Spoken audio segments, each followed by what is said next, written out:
Overlord Volume 6, Os Homens do Reino, Parte 2. Capítulo 8, 6 braços. Quarto dia do mês baixo fogo, nono mês, 21h51 no reino. As pessoas estavam acostumadas a dormir ao anoitecer. Isso porque manter as lâmpadas custava dinheiro. Vilarejos com famílias mais pobres geralmente viviam um estilo de vida regrado de trabalhar durante o dia e descansar à noite. No entanto, a vida nas áreas urbanas era diferente de como era nas regiões agrícolas. Essa diferença ficava particularmente evidente nas ruas alegres e movimentadas da cidade. Elas ganhavam vida quando as lojas e residências se iluminavam como vagalumes. Contudo, não era para um lugar assim que Clint se dirigia. O lugar em questão não nutria vivacidade noturna. As ruas eram sem luz, envoltas em escuridão. Clint estava em silêncio, não carregava uma lanterna consigo enquanto caminhava pelas ruelas silenciosas. O fato de que ele podia ver enquanto se movia na escuridão era graças a um efeito mágico em seu elmo que fazia funcionar como um conjunto de óculos de visão noturna. Ele só podia ver até 15 metros à frente, mas o que via era tão nítido quanto o dia. Além disso, as placas de sua armadura completa feitas de mitril e outros materiais não faziam barulho quando esbarravam umas nas outras, ao contrário das armaduras de placas de aço. Tal encantamento na armadura significava que não havia sons de farfalhar metálico quando em movimento. A menos que eles tivessem audição excepcional ou fossem um ladino habilidoso, nem mesmo alguém ao lado de Clint seria capaz de captar os sons ao se movimentar. Foi por isso que ele se juntou ao grupo de reconhecimento. Depois de caminhar pelo beco, seu alvo apareceu. Estava cercado por imponentes muros que isolavam da área circundante. Parecia uma prisão ou algum tipo de fortificação. Sua mente viajou com pensamentos sombrios como que tipo de atividades ilegais estão acontecendo dentro? Mesmo lâmpadas mágicas instaladas em ambos os lados do portão não puderam dissipar essa imagem mental.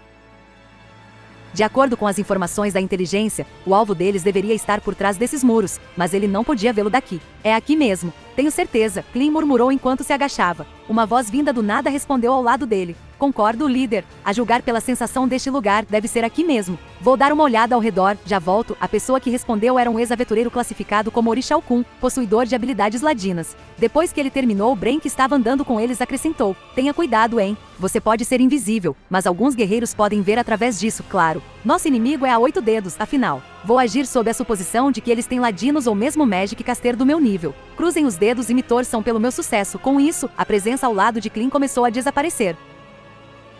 Ele não podia ouvir nada mesmo quando aguçava seus sentidos, mas talvez um ladino a par com ele pudesse ouvir passos leves se afastando, indo em direção à residência. Restara apenas Clint e Bren. Eles haviam deixado os outros para trás porque não eram habilidosos em movimentos furtivos. O farfalhar de armaduras transmitiria sua localização para o inimigo. Dito isto, ninguém foi imprudente o suficiente para tirar a armadura e se aproximar do inimigo na iminência de uma batalha. Foi por isso que os dois estavam aqui. É claro que ambos eram guerreiros e não podiam se mover como os ladinos. Mesmo assim, Clint e Bren podiam se mover na escuridão, Clint confiando em sua armadura encantada, enquanto Bren em suas artes marciais, e juntos chegaram o mais perto que puderam do campo inimigo. No entanto, o que precisava ser feito a seguir só poderia ser deixado para um profissional. Os dois tinham arriscado muito a vir aqui para decidir se atacariam, ou se fugiriam caso a infiltração falhasse e o inimigo reforçasse as defesas. Portanto, sua missão já foi cumprida apenas por ficar e observar o inimigo. Mesmo assim, não puderam deixar de se sentir desconfortáveis com o passar do tempo. Já que estavam esperando o ladino retornar, seus pensamentos naturalmente imaginavam o pior. Ele vai ficar bem, não vai? Quando as palavras escorregaram da boca de Clint, Bren respondeu calmamente: não sei, mas tudo que resta é ter esperança que sim. Temos que confiar nas habilidades de um ex-aventureiro. Orixalcum tem razão. Ele é um aventureiro veterano, afinal, eles não sabiam quanto tempo haviam esperado, mas a mão de Bren subitamente foi para a katana em sua cintura. Assim que Clint estava prestes a pegar sua espada em resposta, uma voz masculina um pouco em pânico veio do lado deles. Calma, calma, sou eu. Já voltei. Era a voz do ladino que tinha ido espionar.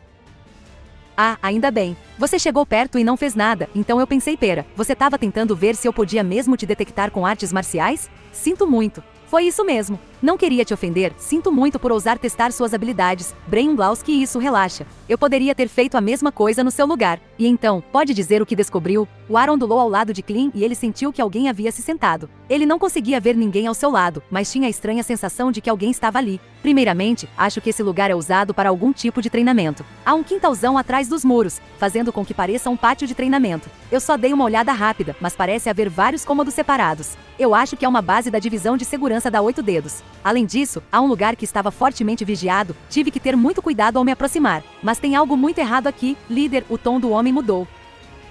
Agora estava cheio da tensão máxima. Eu descobri duas coisas importantes quando entrei. Primeiro, há uma prisão onde mantém uma mulher como prisioneira. A outra é que há várias pessoas aqui que as descrições combinam com os 6 braços, sem contar a mulher. Eles já esperavam que alguém dos 6 braços estivesse aqui. Então qual era o problema? As dúvidas de Clean foram imediatamente respondidas por uma pergunta de Bren. Você disse várias pessoas? Quantos exatamente? 5. Agora que o diabo das ilusões foi capturado, eles são em 5. Em outras palavras, esse era um obstáculo impossível para eles. A sorte não estava a favor deles. Contudo, isso é bem complicado, mas também é sorte. Como todos estão aqui, então tomar os outros locais será bem mais fácil. Esse foi um feixe de luz em meio a uma tempestade escura. Então, o que devemos fazer? O que podemos fazer, né? Não dá para atacar este lugar.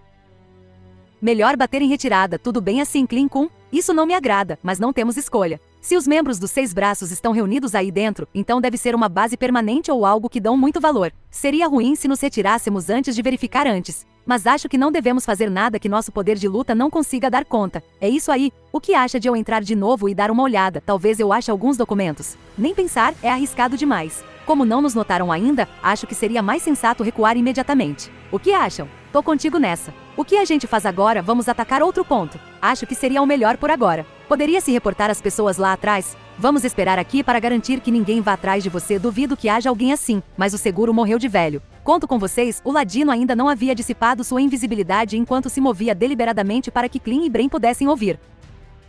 Então recuou para onde o resto dos membros da equipe estavam esperando. Parece que não há nenhum movimento até agora, Clean Kun sim. Então é melhor nos retirarmos e ir para outro local com os outros. Tranquilo, Clean Kun, olha ali, os olhos de Clean seguiram o dedo de Bren e os dois viram um homem que haviam conhecido ontem indo em direção ao prédio que estavam observando. Aquele não é o Seba-sama? Por que ele está aqui? Duvido que seja coincidência, mas o que está acontecendo? Será que ele é um deles? Tenho certeza que não. Bren-sama, o senhor também pensa assim, não é? Realmente não tem como. A menos que seja um bom ator. Mas sei lá, eu não sinto que o Seba-sama seja esse tipo de homem. Em todo caso, vamos chamar ele. Assim que as palavras saíram de sua boca, Seba se virou e seus olhos se fixaram nos dois. Clean e Bren estavam a alguma distância do prédio para observá-lo, e estavam escondidos na escuridão. Em circunstâncias normais, teria sido muito difícil encontrá-los. Claro, ele poderia ter olhado em sua direção por acaso, mas Clean estava completamente certo de que não era o caso desta vez. Sebas apressou o passo em sua direção. Sua velocidade foi anormal. Ele era tão rápido que parecia estar se teletransportando toda vez que eles piscavam. Ele estava andando normalmente, mas sua agilidade era tal que seus cérebros se recusaram a reconhecer como um passo acelerado. Então, ele passou sobre suas cabeças. Mais precisamente, ele saltou sobre as cabeças das duas pessoas agachadas no beco. Que coincidência, que fortuito encontrá-los aqui. Algum problema? Não, na verdade queríamos perguntar o mesmo. Estávamos planejando atacar aquele prédio. É propriedade da 8 Dedos, então ficamos de espera. Apenas vocês dois? Não, há vários outros lá atrás, entendo, disse Sebas baixinho. Clean então perguntou a ele. Seba-sama, por que o senhor veio aqui? Tem negócios a tratar aí? Sim. Precisamente isso. A mulher que mencionei ontem, a pessoa que salvei, foi sequestrada. O inimigo me chamou aqui e eu vim, agora faz sentido. Um colega nosso foi vasculhar agora há pouco. Ele disse que havia uma mulher lá dentro. E onde está esse seu companheiro? Acho que ele voltará em breve. Lá está ele. O aventureiro não mais invisível retornou da direção que Bren olhava. Ele olhou surpreso para Sebas. Claramente a súbita aparição deste cavalheiro arrojado estava completamente destoante. Este é o Seba-sama, a pessoa que nos emprestou sua ajuda quando pegamos o diabo das ilusões. A pessoa na cela que mencionou anteriormente parece ser uma amiga dele, e é por isso que nos encontramos aqui. Este homem é completamente confiável, então por favor, não se preocupe, beleza, respondeu Ladino. Ele então começou a falar sobre o que aprendeu, começando com notícias sobre aquela mulher. Depois de ouvir tudo, Sebas falou em uma voz grata. Bem observador. Obrigado. Resgatá-la agora será muito mais fácil. Não foi nada demais, senhor. A propósito, todo mundo está pronto para sair. O Ladino sentiu-se culpado quando percebeu que ele e os outros haviam decidido se retirar enquanto a amiga de Sebas ainda estava trancada naquele prédio. Ele deu uma espiada no rosto de Sebas. Seba-sama. 5 dos lutadores mais fortes da 8 Dedos, chamados 6 Braços, estão naquele prédio. O senhor pode derrotá-los? O Ladino tricoteou as sobrancelhas quando ouviu a pergunta de Clean, que por sua vez entendeu o que ele estava pensando. Cada integrante dos 6 Braços era equivalente a um aventureiro de rank adamantite. Certamente ele deve ter pensado que dar conta de 5 deles de uma vez era impossível. No entanto, Sebas simplesmente ignorou esses pensamentos e assentiu gentilmente. 5 pessoas do calibre de Sukulen não devem ser um problema. O Ladino se forçou a não revirar os olhos, depois puxou Clean e Bren para longe. Ele olhou para Sebas com uma expressão dolorosa no rosto e então perguntou: líder, o velho é caduco? Qualquer um pensaria tal coisa ao ouvir Sebas falar assim. Qualquer um que conhecesse a força de um aventureiro rank adamantite certamente também pensaria assim. No entanto, Clean tinha vislumbrado uma fração do poder de Sebas, e sabia que Sebas definitivamente não estava se gabando. Não, ele é incrível. O Ladino encarou Clean por um tempo. O brilho dos olhos de Clean era como um lunático observando seu ídolo. O Bren-sama pensa assim também Bren Unglaus, é sério que concorda com isso? Bren sorriu amargamente para o Ladino e assentiu. Sim, Seba-sama é tão forte, que nem mesmo se eu e Gazef atacássemos ele juntos a gente daria conta, que seja não, se o que disse é verdade, então ele é bom mesmo, era difícil acreditar, mas era a única coisa que poderia fazer, já que os dois tinham atestado o fato. O ladino olhou para Sebas com uma expressão complexa no rosto. Se nós pudermos contar com a sua ajuda, Seba-sama, poderemos ser capazes de perdão? Poderia contar ao Seba-sama sobre cada um dos 6 braços? O ladino concordou, e Seba silenciosamente esperou que ele terminasse de falar. No entanto, ele perdeu seu porte cavalheiresco ao ouvir o título de um dos membros dos 6 braços. Rei Undiad da Vernosh, bem um mero tolo não merece esse título. Sebas não reagiu além daquelas palavras murmuradas, e o ladino terminou de compartilhar suas informações. Só então, Klin perguntou, então, Seba-sama, se o senhor não se importar, poderíamos contar com a sua ajuda? Claro! Eu vim para salvar a Tsuari, afinal. Eu darei um jeito nos 6 braços, então eu espero que o senhor vá até eles pela frente e chame a atenção, Seba-sama. Usaremos essa oportunidade para nos infiltrarmos no local. Não somos como o senhor, mas nos permita ajudar a resgatar a Tsuari-san em seu nome, parece bom. Nada seria melhor do que 2 cavaleiros ajudarem a resgatá-la enquanto o inimigo estiver distraído. Isso evitará que ela se torne refém ou seja levada embora por um caminho diferente, compreendo. Nós definitivamente vamos resgatar a Tsuari-san com segurança. Então, quem vai entrar? Eu sei que o plano original era que todos se infiltrassem, e era uma boa ideia, se estamos nos escondendo em silêncio, então precisamos fazer o mínimo de barulho possível. Depois disso, assim que resgatarmos a Tsuari-san, precisaremos sair o mais rápido possível, será preciso lutar. Sendo esse o caso, o ladino olhou para Klin e Bren depois que os dois lhes dirigiram suas perguntas. Bem, se tivéssemos o uso ilimitado do Invisibility, poderia haver outra maneira, mas acho que nós 3 somos os mais adequados para a tarefa. Quer dizer que eu posso ir também? Bem, as armaduras dos meus colegas ali são muito barulhentas, eles não são adequados para a infiltração, faz sentido. Então vamos apenas nós. Se o nosso Magic Caster pudesse usar Silence ou coisas assim, seria diferente. Bem, se são apenas nós 3, então ainda há um jeito. Eu pedirei a todos que conjurem Invisibility em nós. Invisibility, o resmungou Klin antes de continuar. O meu elmo consegue ver através da invisibilidade uma vez por dia, por isso não tenho problema se todos forem invisíveis, mas e quanto aos demais? Seria ruim se nos perdêssemos porque não conseguimos ver os outros. Posso me virar. Alguém já lançou Sim Invisibility num dos meus itens mágicos. É de uso único, mas posso ativar em mim? Eu não tenho nada disso, mas não acho que vou perder os sons de seus passos. Líder, muito bem. Então as comunicações do grupo de infiltração devem estar seguras. Nesse caso, nós iremos primeiro. Por favor, espere um pouco antes de fazer seu movimento. Seba-sama, conto com os senhores. Sebas inclinou a cabeça para eles, o que assustou Klin e Bren. Afinal, eles não fizeram nada para fazer este homem incrível se curvar a eles. Isso porque eles estavam usando o poderoso Sebas, como fizeram durante a invasão dos bordéis. Não estamos fazendo nada demais. Na verdade, viemos atacar o local. E somos os únicos aqui a agradecer o Senhor, pois está disposto a lidar com os 6 braços por nós, Seba-sama, então o sentimento é mútuo. Não havia indício de ressentimento ou malícia para com Klin e os outros no rosto sorridente de Sebas. Klin, por sua vez, levantou-se com o coração bem mais leve. Vamos recuar agora para que os outros lancem magias em nós. Parte 2, 4º dia do mês baixo fogo, 9º mês, 22 horas e 15 minutos. Algum tempo depois, embora ainda faltasse alguns minutos para a hora marcada, Sebas estava diante do portão principal. O portão era em forma de treliça, então podias espiar através dele, mas as árvores que havia dentro impediam-no de ver o que havia ao fundo. Hey, você é pontual, hein? Perguntou uma voz rouca. Depois disso, um homem saiu de entre as árvores. Claro, Sebas tinha notado a presença do homem desde o começo. Isso porque ele havia ativado uma habilidade que lhe permitia sentir todos os sinais da vida dentro de uma área. Dito isso, às vezes não era possível detectar oponentes que usavam habilidades do tipo furtiva, então ele não podia confiar demais nisso. No entanto, ainda era útil até certo ponto. Por aqui. Me siga. O homem abriu o portão e conduziu Sebas por um caminho no quintal. Considerando que esse pátio era propriedade de uma organização criminosa como a 8 Dedos, não dava a impressão de ser sombrio e a vegetação era bem aparada, como se houvesse um bom jardineiro cuidando das coisas. Depois de seguir o caminho por um tempo, um vasto espaço que parecia uma área de treinamento desdobrou diante de seus olhos. Havia vários fogaréus brilhando festivamente, a luz vermelho-alaranjado iluminava os arredores. Havia cerca de 30 pessoas presentes, com muitos homens e várias mulheres entre eles, todos tinham sorrisos perversos em seus rostos. Seus semblantes grosseiros estavam intoxicados de violência, certos da perspectiva de vitória. Sebas olhou nos arredores. Não havia ninguém aqui que sequer poderia ser um rival para ele, mas encontrou os membros dos 6 braços de que Klin falará. Um deles usava um manto com capuz. O manto preto foi costurado com um padrão de chamas vermelhas abaixo da cintura. Sebas não podia ver o rosto sob o capuz, mas não havia nenhum vestígio de energia vital abaixo de seu manto. Na verdade, foi precisamente o oposto. Parece que o apelido de Undiad não era apenas metafórico, ele fazia jus ao seu epíteto, daí o nome. A única mulher do grupo estava vestida de seda e parecia ser ágil. Ela usava pulseiras de ouro nos pulsos e tornozelos, que tilintavam com sons metálicos enquanto se movia. Ela tinha 6 cimitarras na cintura. O homem seguinte estava vestido com um terno de algodão. Ele também usava uma jaqueta costurada com ouro, um traje de luzes e um colete. Sua arma era uma espada fina, cuja lâmina parecia o desabrochar de uma flor e irradiava fragrância floral. E por fim, um homem que usava uma armadura de placas completa e sem adornos, e sua espada estava guardada com segurança dentro de sua bainha. Havia 4 deles no total. Seu líder, Zero, não estava aqui. Ele provavelmente estava esperando em algum lugar para fazer sua aparição. Os 4 avançaram e os outros se moveram para cercar Sebas. Rei seu velho, dizem que você é bom. Pode arremessar um homem longe apenas com seus punhos, né? Chegamos onde estamos na 8 dedos através de nossas habilidades. Pegaria mal perder aqui, mas aquele idiota não percebeu isso. A divisão de escravatura pode estar indo de mal a pior, mas isso não significa que podemos perder na frente do chefe. Rei, me responda uma coisa.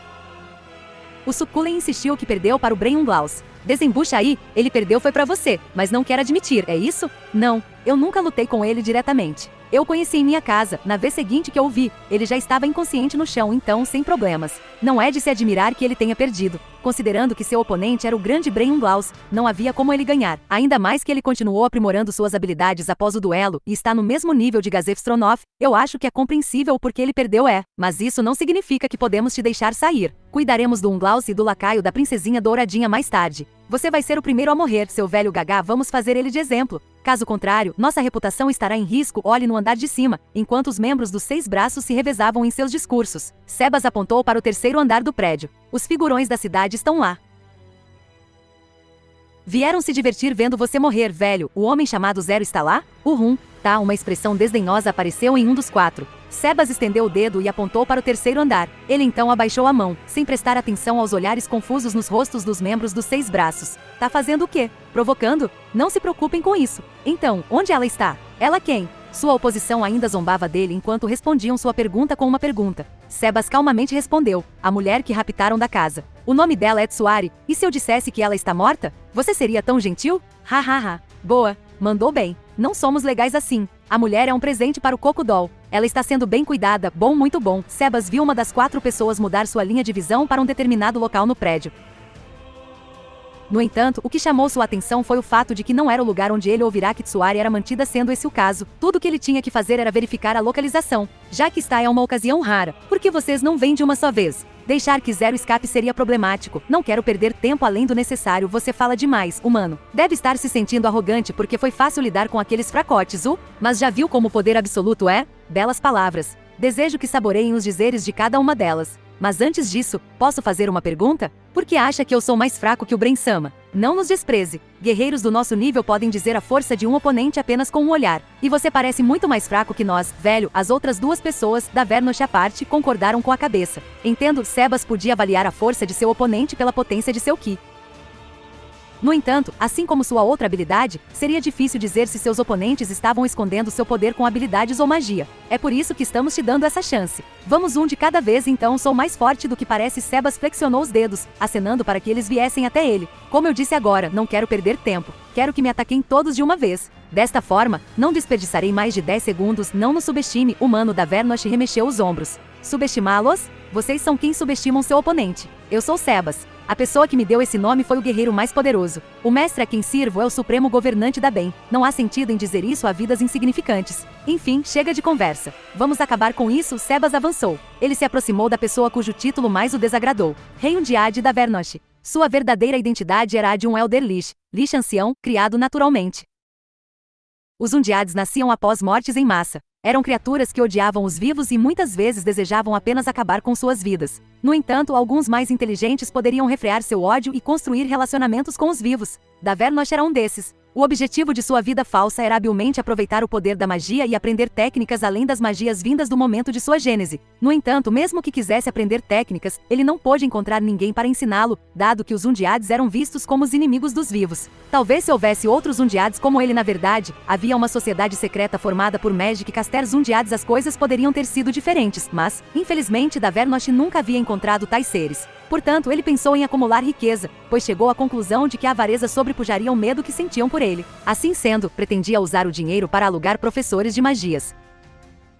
A princípio, ele começou matando e roubando os viajantes, mas depois foi derrotado por aventureiros que vieram atrás dele. Agora penosamente consciente de sua tolice, ele considerou uma nova maneira de ganhar a vida. Portanto, ocultou sua identidade e se juntou a um bando de mercenários. Todavia, alguém descobriu que ele poderia lançar fireballs e sua identidade como um dos Undiads veio à tona e foi então forçado a fugir do bando. Depois disso, quando ele mais uma vez perdeu sua fonte de renda, alguém o encontrou. Essa pessoa foi Zero. Ele apresentou Davernosh a alguém que estava disposto a ensinar magia e pagou-lhe apropriadamente. Em troca, Zero pediu a Davernosh que usasse seus poderes mágicos sob sua orientação, mas isso era exatamente o que Davernosh esperava. Contanto que pudesse acumular mais poder mágico, mesmo um Undiad como ele com uma vida útil ilimitada, poderia eventualmente se tornar um ser capaz de erradicar toda a vida.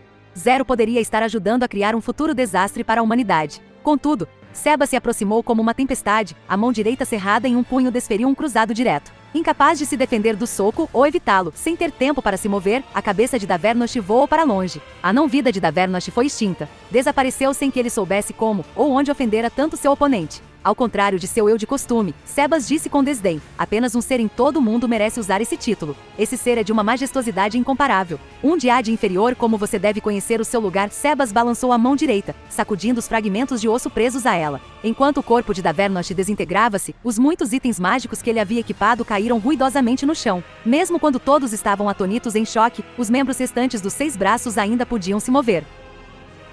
Como esperado, eles eram guerreiros capazes. Apenas pessoas que passaram por inúmeras batalhas de vida ou morte poderiam fazer uma coisa dessas. De fato, isso era digno de louvor. Isso porque provou que a reputação de serem a par com aventureiros adamantite não era conversa fiada. Depois disso, Sebas foi em direção à mulher. Cimitarra dançante Edstrom. Suas armas mágicas estavam imbuídas com Dance. Como o nome sugeria, era um encantamento que permitia que uma arma se movesse como se estivesse dançando, permitindo que atacassem de forma independente. Assim, era comumente considerado como a melhor maneira de aumentar a quantidade de ataques de uma pessoa. Dito isso, esse encantamento permitia apenas movimentos simples e, portanto, não era adequado como método ofensivo primário. No máximo, era bom para ataques furtivos ou para dificultar algum ataque inimigo. Durante encontros ferozes entre guerreiros de seu nível, tudo o que podia fazer era entrar no caminho do inimigo.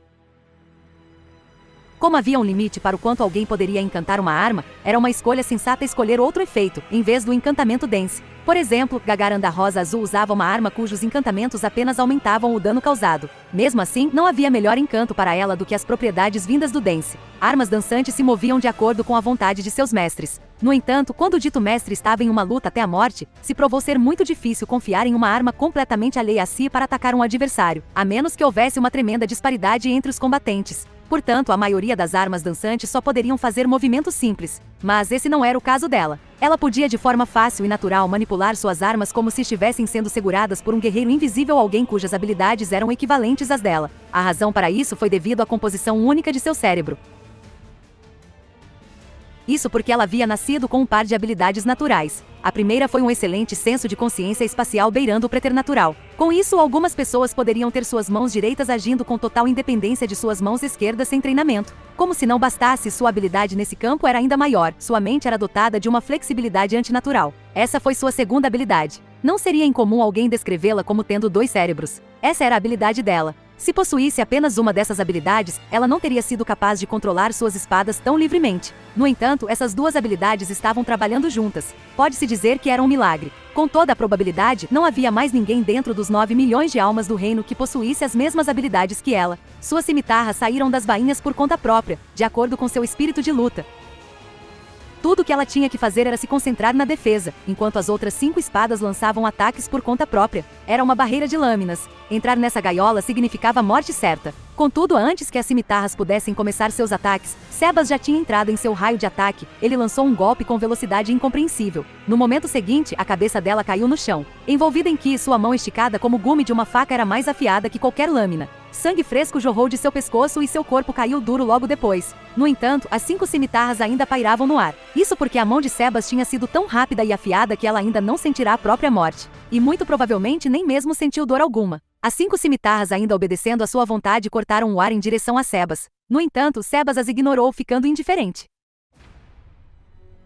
Ele carinhosamente se dirigiu à cabeça caída com louvor honesto, e pensar que continuaria a lutar mesmo com a cabeça decepada, eu saúdo seu espírito de luta. Sua boca abriu e fechou. O que está dizendo? Eu não entendo. Ela lentamente entendeu o sentido daquelas palavras. Seus olhos se moveram desesperadamente e então viu seu corpo decapitado. Seu semblante ficou caótico, saindo do controle. Ela piscou várias vezes, seus olhos ficaram tão arregalados que pareciam estar prestes a saírem das órbitas. Impossível. Não pode ser. Deve ser uma ilusão. Ninguém pode me derrotar assim. Ele nem fez nada comigo. Deve ter algum encanto impedindo meus movimentos. Só pode ser isso. Alguém diz alguma coisa. E então ela finalmente aceitou a realidade, e o desespero inundou seu rosto. Sua boca abriu e fechou, e as espadas dirigidas a Sebas caíram no chão, para nunca mais se moverem. Vem logo, ataque comigo. Vamos ir juntos. Uma voz que soou como um berro veio do homem de armadura.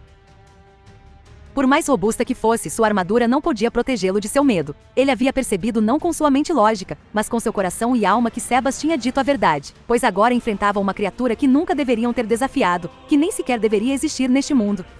Tome meu void Cuter. Ele já sabia. Sabia que estava prestes a morrer. Sabia que não importava o que fizesse, não havia como derrotar o homem chamado Sebas. Ele não fugiu porque seus instintos lhe disseram: você não vai durar mais do que alguns passos antes que ele o mate. Você vai morrer se você avançar. Você também vai morrer se você se retirar. Sendo esse o caso, pelo menos. Esses pensamentos provaram que ele ainda era um guerreiro. O homem que o confrontava Sebas estreitou os olhos. Isso foi porque ele estava pensando: talvez este possa ser o primeiro inimigo cujas habilidades eu tenho que observar.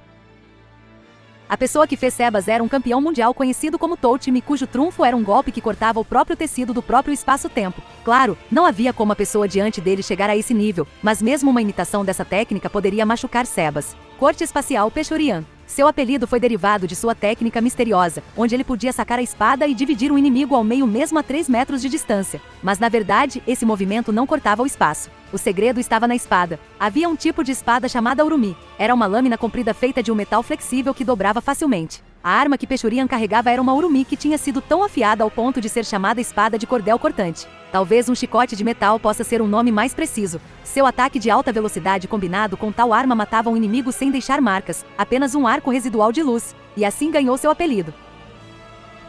Comparado aos outros membros dos 6 braços, essa técnica era mais um truque, mas o fato de ele poder usar habilmente uma arma que era tão difícil de dominar provava suas incríveis habilidades de guerreiro. Se alguém entregasse a mesma arma para Gazef, até mesmo o homem saudado como o mais poderoso guerreiro não seria capaz de manejá-la tão bem quanto Pechurian. Além disso, seu poder não era diminuído, mesmo alguém sabendo o truque utilizado. O aspecto assustador do chicote jazia nas velocidades ridículas que a ponta podia alcançar. Interceptar o golpe era muito difícil, não, era quase impossível. Era um corte em altíssima velocidade. O ataque era tão veloz que cortava o próprio ar, mas era mesmo digno de ser comparado a um corte no espaço-tempo? Contudo, a ponta da espada, a ponta daquele ataque de alta velocidade, parou entre 2 dedos. Tão casual era aquele movimento que parecia como alguém pegando algo do chão.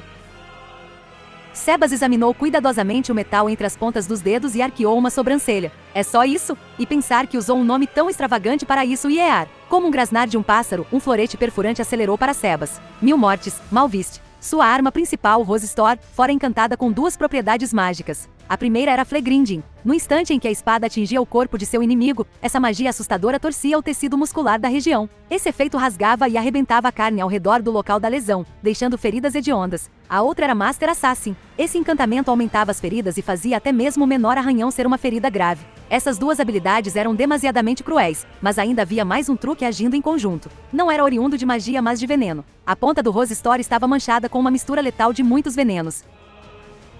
Malvist preparou isso porque estava mais para assassino do que guerreiro. Desde que entrou nessa vida, ele montou essa combinação com o objetivo de matar qualquer inimigo o mais rápido possível, independentemente da abordagem que tomasse. E de fato, mesmo um único arranhão poderia ser fatal. Sem as contramedidas adequadas, até Gazef Stronov e Bren Unglaus pereceriam sob sua lâmina. No entanto, havia um ponto fraco. Como dependia dos 3 fatores atuando para vencer, espada de Malvist era fraca. Claro, suas estocadas ainda eram impressionantes. Suas investidas relâmpagos eram indiscutivelmente superiores até mesmo às de Gazef Stronov. Em outras palavras, ele tinha as investidas mais rápidas da capital real. Se isso não bastasse, esse movimento foi ainda mais aprimorado por muitas artes marciais, quase tantas quanto as de Clementine, ex-integrante da Escritura Preta. Contudo, Sebas não se esquivou. Ele não precisava se esquivar.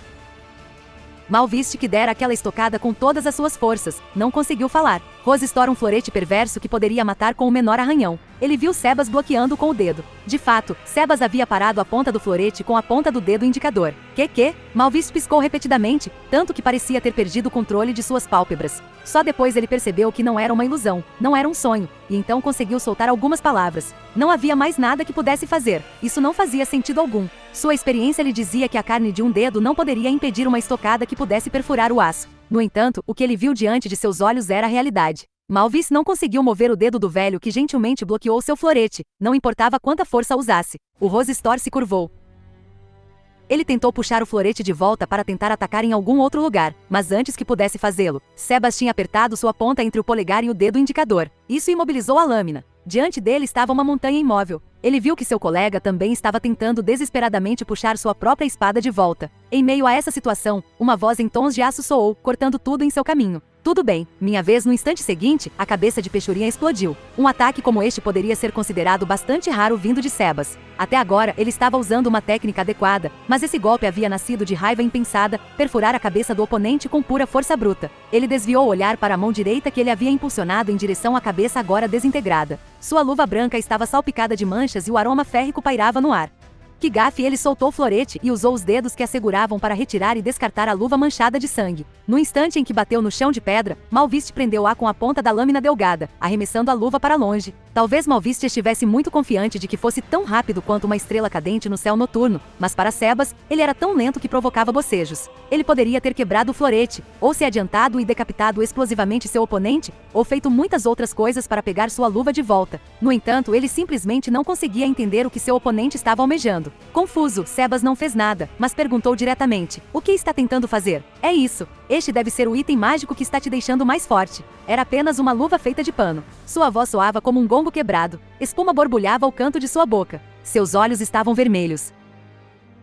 Provavelmente parte da mente de Malviste estava perdida em um mundo de loucura. Tendo testemunhado uma visão inacreditável, ele estava desesperadamente procurando por alguma razão para explicar o que tinha visto. Você precisa apenas reconhecer minha força. Por que pensa assim? Mas está no seu direito de fazê-lo. Sebas deu um soco no homem cujo rosto estava sorridente. Depois que Malviste caiu no chão, a cabeça explodiu em pequenos pedaços. Tudo que restou foi o silêncio. Sebas soprou a ponta do dedo, como se para limpar alguma coisa. Contudo, a proteção de sua pele de ferro impediu o mesmo de ser arranhado. Enfim, eu poderia ter resolvido em 5 segundos, mas aquele chamado corte espacial me deixou muito cauteloso.